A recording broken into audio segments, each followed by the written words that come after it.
Alô, alô, meu caro ouvinte. Cara, esses dias eu tava lembrando que antigamente é 5 episódios atrás, acho, 4, não sei, não faço ideia. Eu falava alguma coisa sobre barco, né? Tipo assim, obrigado por você entrar aqui comigo, nesse barco comigo, alguma coisa assim, cara. Era bem legal na minha cabeça, eu não fazia ideia se era legal na cabeça de quem tava ouvindo. E eu simplesmente esqueci esse bordão. Pois, seja bem-vindo ao podcast aqui mais solitário deste Brasil. E, bom, se tu tá ouvindo isso é porque tu decidiu entrar nesse barco comigo e vamos seguir nesse vale de lágrimas que é a nossa vida, né? Afinal, essas 3 palavrinhas juntas, né? Vale de lágrimas. Está presente no Salve Rainha, uma oração católica. Não à toa ele está aí, né? Este é o local ao qual nós estamos submetidos, Vale de Lágrimas. Pois bem, o que eu tenho pra falar, né? Ultimamente eu tô tendo uns pensamentos assim bem legais até. E eu passei por algumas experiências aqui em casa, né? Não assim com meus familiares, mas experiências pessoais. Enquanto eu estou aqui estava confinado no lockdown, né? Entre elas era que minha cabeça estava com um excesso de informação muito grande. Tava com um excesso de informação. E esse excesso de informação gerou na minha cabeça um cansaço absurdo.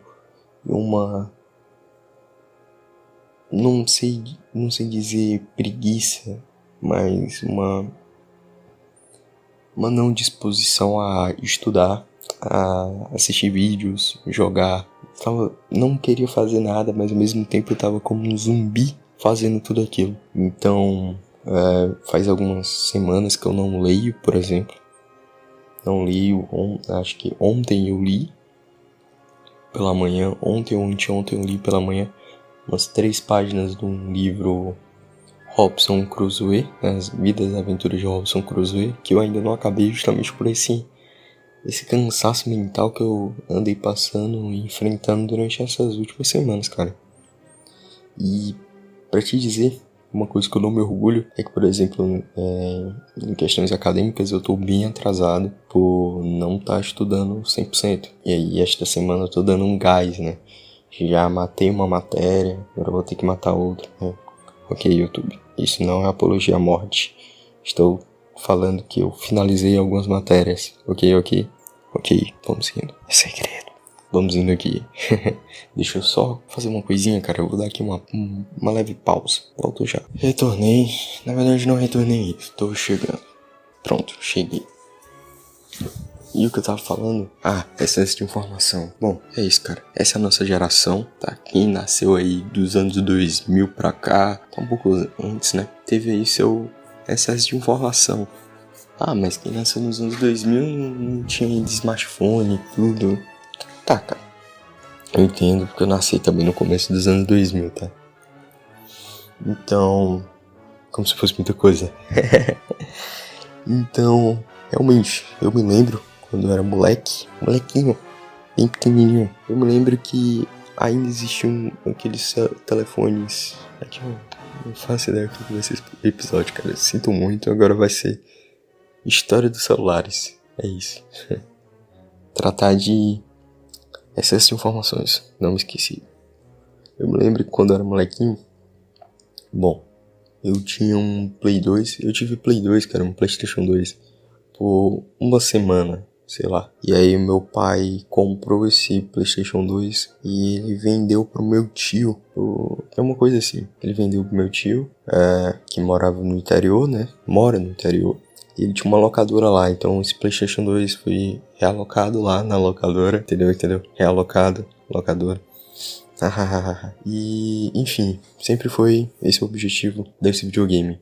Ele foi criado justamente para o meu pai comprá-lo e vendê-lo. Bom, e, enfim, essa foi uma experiência aleatória. Então, na minha casa, quando a gente era criança, eu não faço ideia qual foi o ano que meu pai comprou o primeiro computador.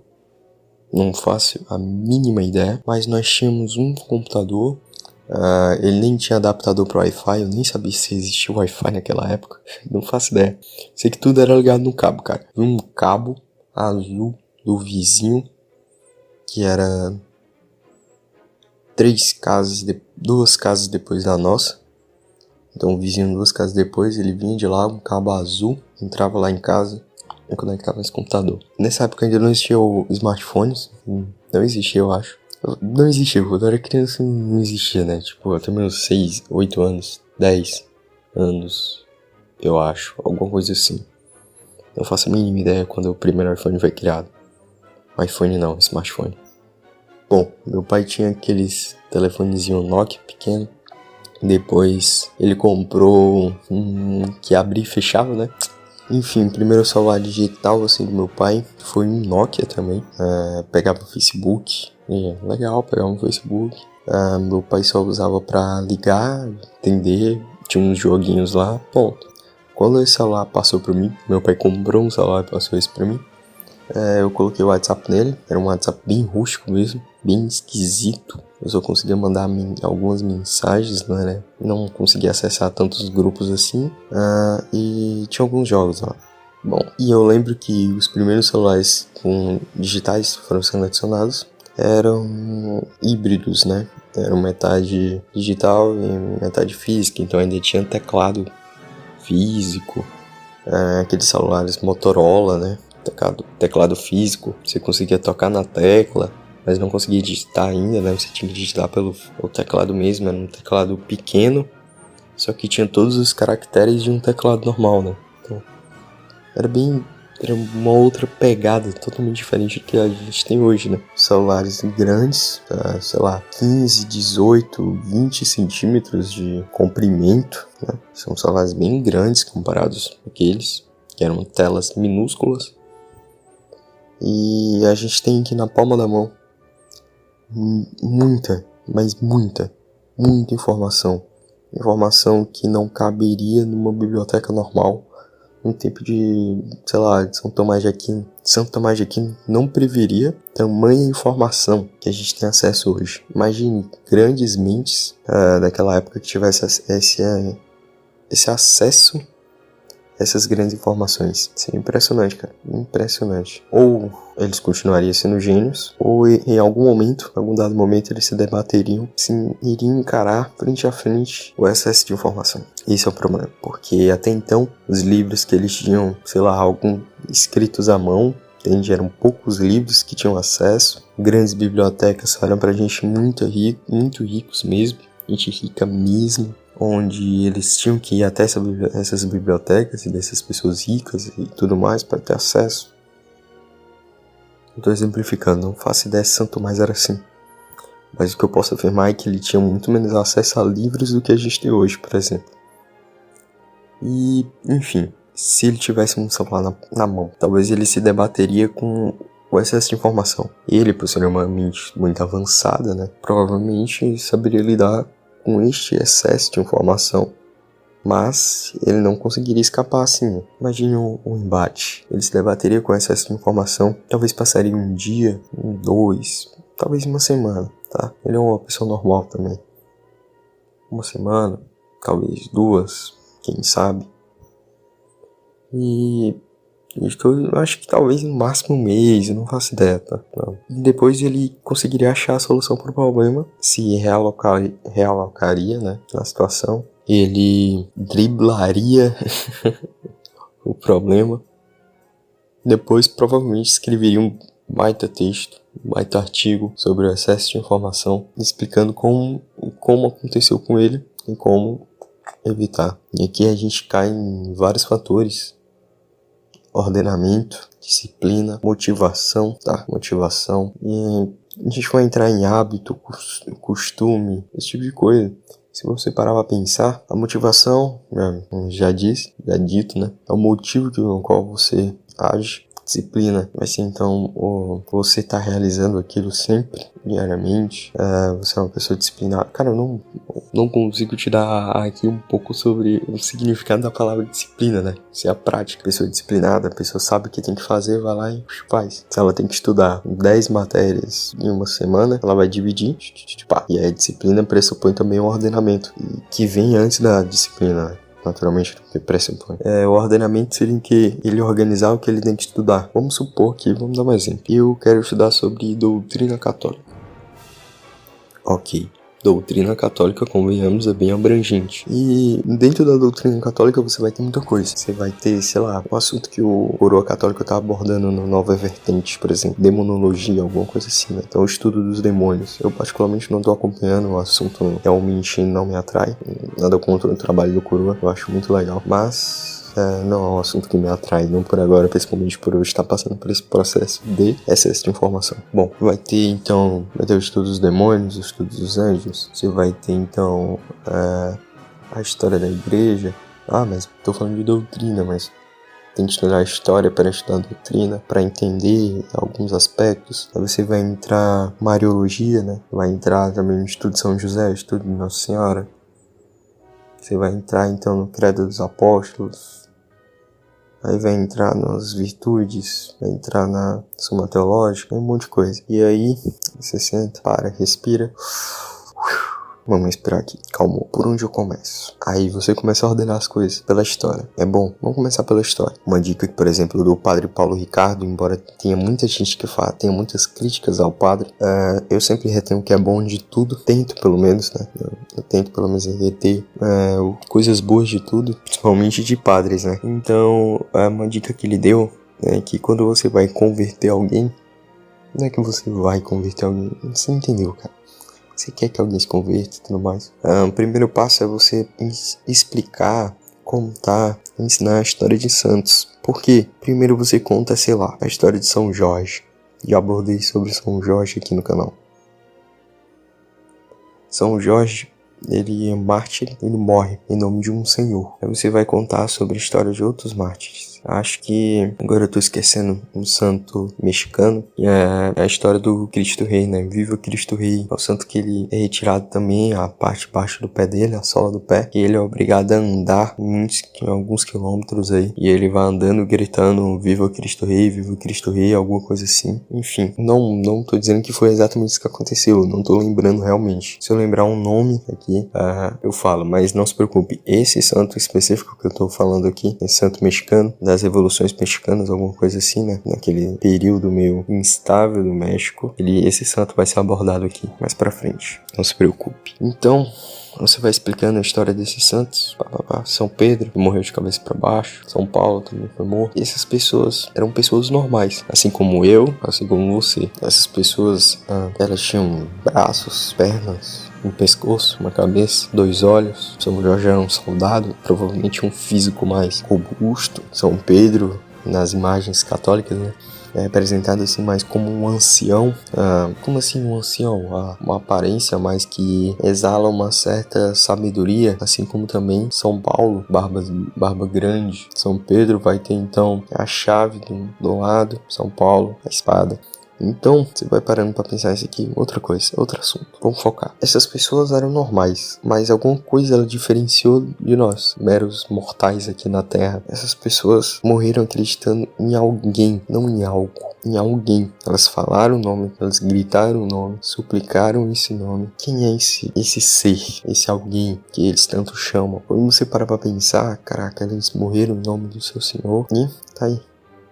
Quem é esse cara? Aí você, depois explicou a história dos santos, você vai falar a história desse senhor. Por quê? Cara, se você for parar pra pensar, ele vai criar uma curiosidade, mesmo que uma curiosidade inconsciente. Beleza, eles morreram em nome desse senhor, mas eu ainda não sei quem é esse senhor. E aí você começa a entender. Pode ter certeza, cara, a maioria, por exemplo, de ateus, pagãos, enfim, eles não sabem de fato quem é nosso Senhor Jesus Cristo. Ele não faz ideia de quem é.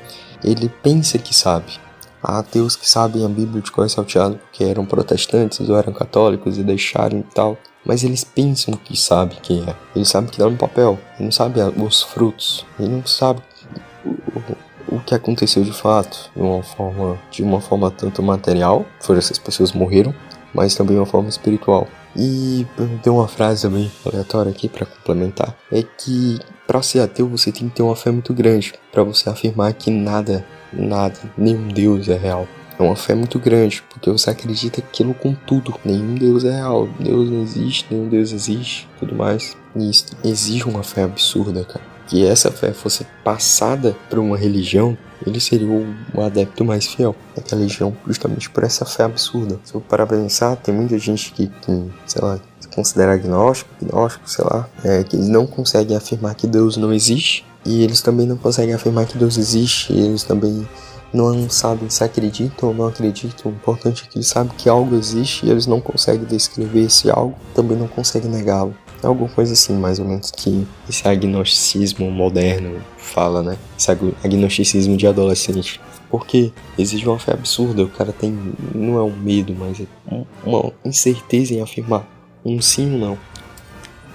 Agora retornamos aqui, pulando essa linha aqui fora da curva, né? Do Padre Paulo Ricardo, e aí você descobre por onde começar. A maioria dos professores que eu acompanho, pelo menos, eles sempre falam comece pela história. Tá? Quer estudar matemática? Começa pela história da matemática, e aí tu vai pra matemática. Quer estudar filosofia? Começa pela história da filosofia, pois vai. Tudo bem, outros métodos de estudar filosofia, por exemplo, mas a história da filosofia tu nunca vai deixar de lado. Sempre vai ter que estar acompanhando, sempre vai ter que estar entendendo os principais fatores ali que estavam acontecendo. Não só a história da filosofia, como história geral, né? E a história da filosofia é um ponto específico. História geral é aquilo que tu vai entender mais ou menos assim. Essa é a história desse país. E essa filosofia aconteceu nesse país. Tu já vai ter a noção da história do país, a história daqueles locais, a história daquela filosofia e a filosofia em si. Então tu já vai ter toda aquela carga intelectual, vamos dar esse nome, né? Sobre aquele assunto. Então tu já vai saber a história da história, a história e a coisa. Então, bom, tu tá mais ou menos completo. Mais ou menos completo. Eu não posso te afirmar que tu tá completo, mas tá mais ou menos completo. Se tu for falar com um leigo, tu tá muito completo. Se tu for falar com alguém mais que tá já iniciando, tu tá completo.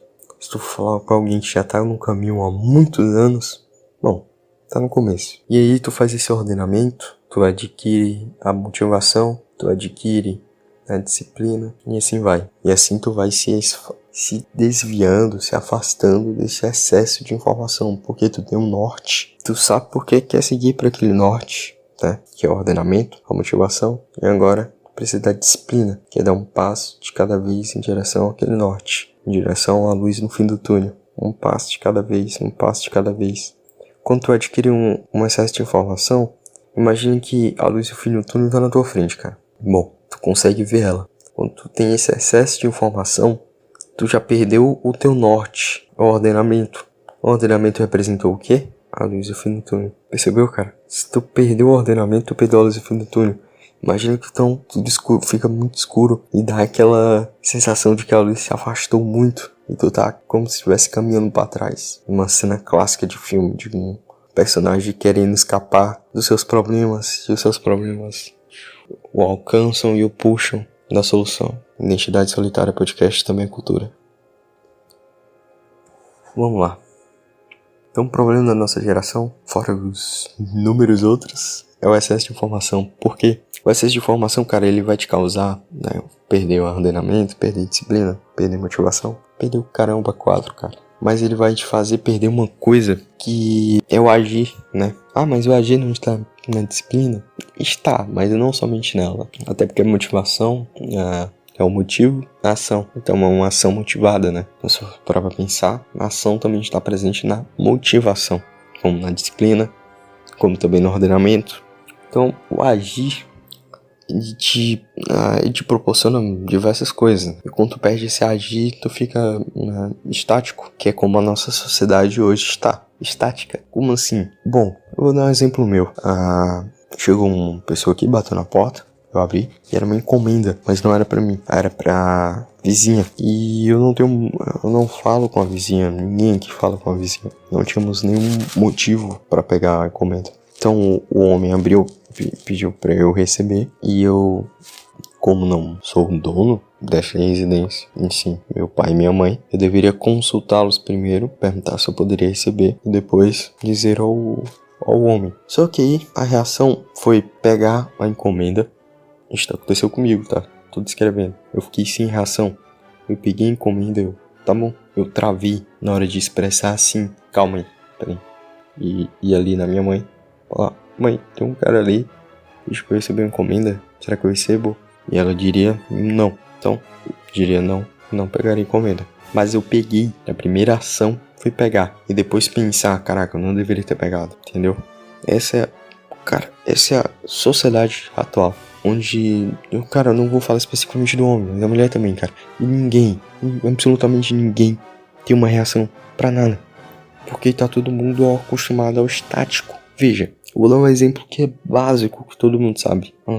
A nossa sociedade é a sociedade que menos se exercita ao longo da história. Nessa época, é porque a gente faz menos exercício ao longo da história. Ah, mas tu vai me dizer que 1700 e alguma coisa, 1600, 1500, a galera fazia exercício físico. A galera fazia agachamento. A galera fazia apoio de frente. Bom, eles não precisavam, né? Porque eles estavam fazendo alguma coisa direto, em todo momento. Vejam, tinha uns empregados que estavam esvaziando navios e navios direto, quase que diariamente. Iam lá, tiravam um barril pesado pra caramba, colocavam lá, tudo bem.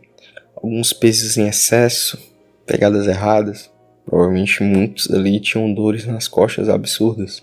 Mas eles estavam sempre fazendo alguma coisa ali, sempre. Então aqueles homens tinham força nos braços. Estavam sempre pegando alguma coisa, estavam remando, estavam pescando, estavam plantando, estavam arando terra, estavam caçando bicho, estavam matando bicho, estavam pegando bicho nas costas, estavam levantando touro, levantando vaca, entendeu? Estavam correndo atrás de cervo, de veado, coisa do tipo. Os caras estavam lá. A preparação física deles era a vida, a nossa vida. Não exige preparação física nenhuma. E o problema tá aí. Essa preparação física que a nossa vida não exige nenhuma preparação física, ela influencia nas nossas tomadas de decisão. Ou nas nossas faltas de tomadas de decisão.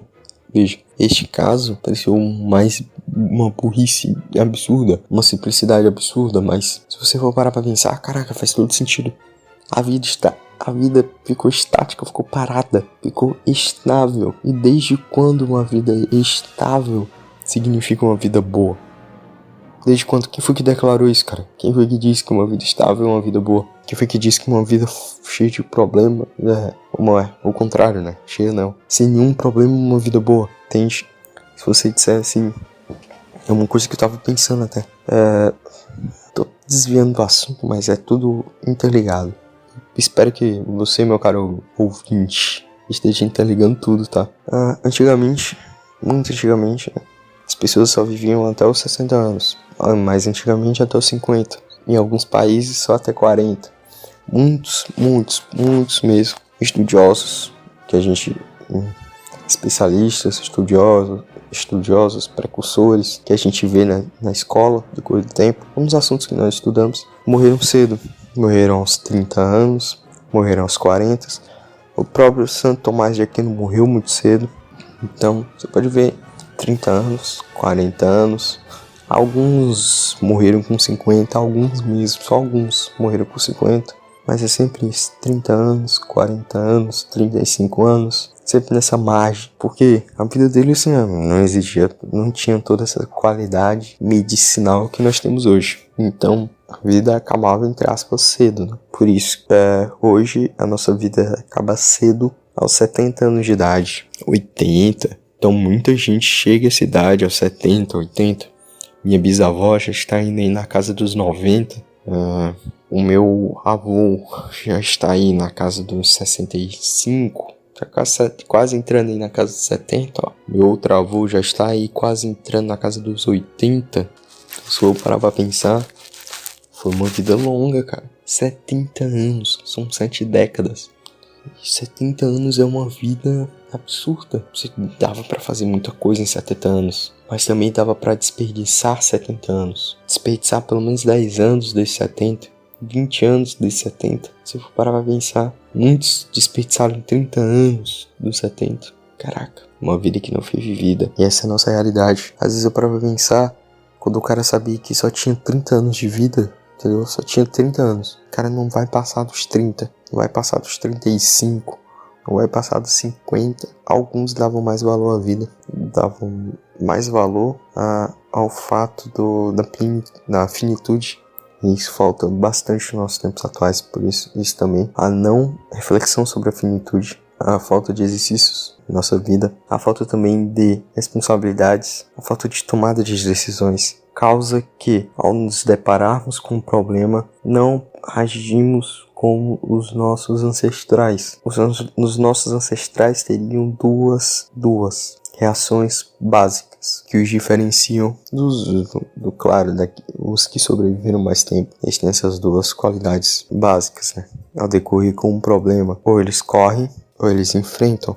É bem simples, né? Ou eles correm ou eles enfrentam. Correr às vezes significa a melhor solução. Enfrentar às vezes significa a melhor solução. Vai decorrer da situação, naturalmente. Aqueles que ficavam estáticos morriam porque eles não conseguiam enfrentar e nem conseguiam correr. Essa é a vida. Se tu não consegue correr, não consegue enfrentar, vai se dar mal. Mas o problema dos tempos atuais é que enquanto tu não corre, tu fica parado, ou se tu enfrenta, não faz diferença, cara. Tu vai sobreviver e vai ficar aí. Que se fosse um leão na tua frente, tu não enfrentasse ou corresse, bom, tem uma má notícia aí pra ti, né? Tem uma má notícia. Tu seria devorado. O leão te daria uma mordida que, meu amigo, não queira nem imaginar. A mordida de um leão. Arrancaria teu braço, te deitaria ali na porrada, meu. Te arranharia, dava uma patada. Bom, acho que quando ele arrancasse teu braço, tu não estaria mais vivo, né? Bom, pelo menos tu não ia querer estar. Excesso de informação. Esse foi o podcast. Excesso de informação, mordida de leão e... esqueci qual foi o outro tema que foi abordado. Mas tu sabe qual foi. Retornamos ao excesso. Quando você se depara mais ainda com excesso de informação que te impede de agir, que te deixa estático, o excesso de informação também vai evitar que tu estude, te deixa burro. Mas com a aparência de inteligente, o problema tá aí, cara. Um dos problemas, né? Te deixa com um aspecto de inteligente. Quem nunca decorou 30 informações sobre alguma coisa, mas não faz ideia de onde tirou? Vou dar um exemplo. Nietzsche. Vou falar de Nietzsche. Eu nunca li um livro de Nietzsche. Nunca.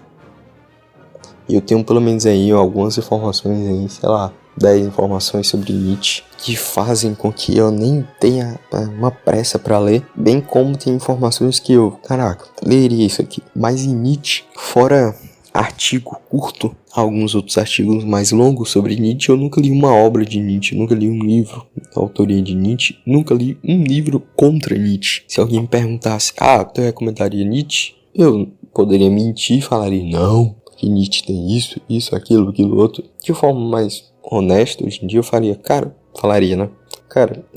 Eu nunca li, nem tenho interesse em ler, não por agora, talvez um pouco depois. E se tu não tem costume com a literatura filosófica, bom, tenho uma notícia pra ti. Tu não vai compreender Nietzsche da forma que poderia compreender. Então, eu recomendo que tu leia tal. Acabou, resolveria o problema. O problema do excesso de informação e do cara que faz a decoreba é que ele não quer mais saber. Ele só quer saber daquela informação específica, daquele ponto. Como assim? Sobre Nietzsche, ele quer saber todos os pró ou todos os contras de Nietzsche. E ele abraça aquilo como dogmas. E ele não abraça nem os dogmas da igreja com tanta fé quanto aqueles dogmas contra Nietzsche. Então ele abraça aqueles dogmas e ele diz tal. E se alguém perguntar a fonte, talvez ele nem lembre, porque a cabeça dele já tá tão cansada e tão perdida que ele só sabe dessas informações. O excesso de informação vai te criar, cara, também. Isso eu falo sem fonte alguma. Informação tirada aleatoriamente da minha cabeça, totalmente desgraçada. Te prejudica na memória também. Como assim? Ele não vai decorar muita coisa? Vai, mas ele vai esquecer muita coisa também facilmente. Pode ter certeza que ele abraça aquilo com fé sobre Nietzsche. Ele aprende 20 pontos, ele decora 10 e esquece 5 ao longo do tempo. É isso, essa é a verdade. Olha lá se ele esquecer 7. É isso que nós fomos submetidos. Como assim? Com a internet, o Google, foram fizeram uma corrida para acrescentar assuntos. E até hoje, até esse exato momento que eu estou gravando, tem alguém fazendo essa corrida ainda. Corrida da informação? Como assim? Bom, vou dar um exemplo de PDF. Tem alguém em algum momento, nesse exato momento, não, tem alguém, vamos reformular, né? Tem alguém em algum lugar, nesse exato momento, upando um PDF sobre alguma coisa na internet. E tem alguém em algum lugar, nesse exato momento, baixando um PDF que alguém upou na internet. Ah, mas isso especificamente é ruim? Não, cara, não é ruim não. O problema é que esse cara que tá baixando provavelmente baixou um monte sobre o mesmo assunto e não vai ler um ou dois. Porque a internet é um mar, até o momento, né? Já foi mais. Mas ela é um mar de liberdade grande. E que não pode dar, não deveria ser dado na mão de qualquer um. Assim, como posso dizer, sem um preparo, um mínimo preparo psicológico na cabeça. Porque esse excesso de informação atinge todo mundo. Alguns sabem lidar. A maioria, como só alguns sabem, a maioria não sabe.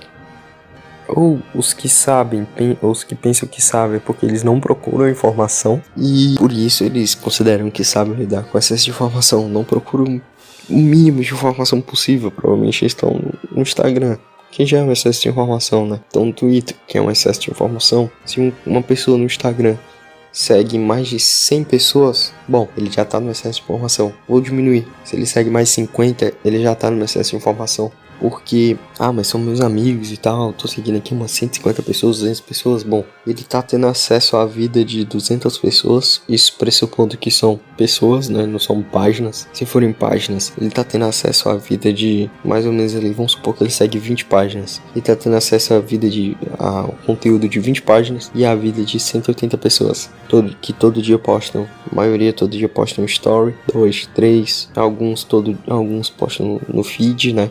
Posta uma foto, então ele tá tendo aquele acesso à informação por muito tempo. Fora o explorar, que se ele acabar as informações que ele segue, ele vai ter acesso ao explorar, que é os assuntos mais parecidos assim com o que ele gosta. E ali lá vai ele explorar, tendo acesso a muita informação, mais ainda do que ele já tinha. E aquilo só aumenta, a tendência é só aumentar. Quem baixa muito PDF na internet não lê nenhum, bom, se comprasse livros também não leria muitos. Porque ele só quer ter o ponto, ele só quer o controle. Ele só quer que, caraca, eu tenho essa informação. Um dia eu posso precisar dela, um dia eu posso ler ela, mas até então tá aqui. E esse dia nunca chega, cada dia que passa. Cada dia que passa, esse dia vai ficando mais distante, caraca. Olha isso, eu ainda tenho isso, caramba. Deixa eu jogar isso pra nuvem, vai que um dia eu preciso. Esse dia que ela precisa nunca chega. E ela morre, esse dia não chega. E antes de morrer, ela pensa que, fora todos os erros que ela teve na vida, não ter aproveitado a vida de uma boa maneira, né? De uma boa forma, ocasionou numa vida sem sentido, uma vida em excessos, em gastos, em perdas. E quando ela chega no final da vida, bom, o que resta pra ela não é mais excesso, nem gasto, talvez perdas, mas não lhe resta mais nada, porque ela já não tem mais nenhum ano a mais, nenhum ano a menos. Ela só tem aquele instante próximo à morte, onde quando este momento acontecer, ela passará pelo julgamento e as pessoas contarão quem foi ela. Provavelmente as pessoas não saberão que ela é a pessoa que colecionava PDFs e nunca lia nenhum, ou baixava cursos ou não assistia nenhum, comprava cursos e não assistia nenhum, mas que ela era uma pessoa em excessos.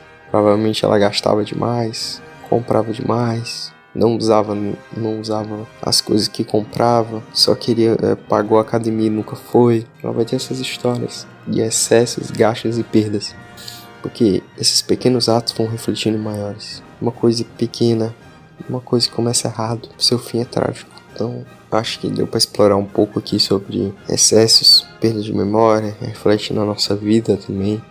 Esse excesso de informação reflete na nossa vida também, vai refletir também em outros tipos de excessos e outros tipos de gastos, outro tipo de falta de controle, outro tipo de falta de ordenação de espírito. Vai ocasionar nossos estudos, vai dar uma baita dor de cabeça. E é isso. Espero que tenha conseguido aproveitar esse monólogo aqui de uma boa maneira, né? É isso. Agradeço por estar ouvindo aqui mais esse episódio. Fique com Deus. Forte abraço. Tamo junto, é só o começo. Próxima semana vai ter um podcast aí com o Thiago Cerejo, né? Português de Portugal. Nós vamos falar aqui sobre globalismo, sobre o Portugal atual e umas perguntinhas a mais que eu coloquei já. Acho que a gente vai gravar hoje, mais tarde. Então é isso, cara. De novo, tamo junto. Obrigado por ter entrado nesse barco comigo e até a próxima. Tá bom? Tchau, tchau.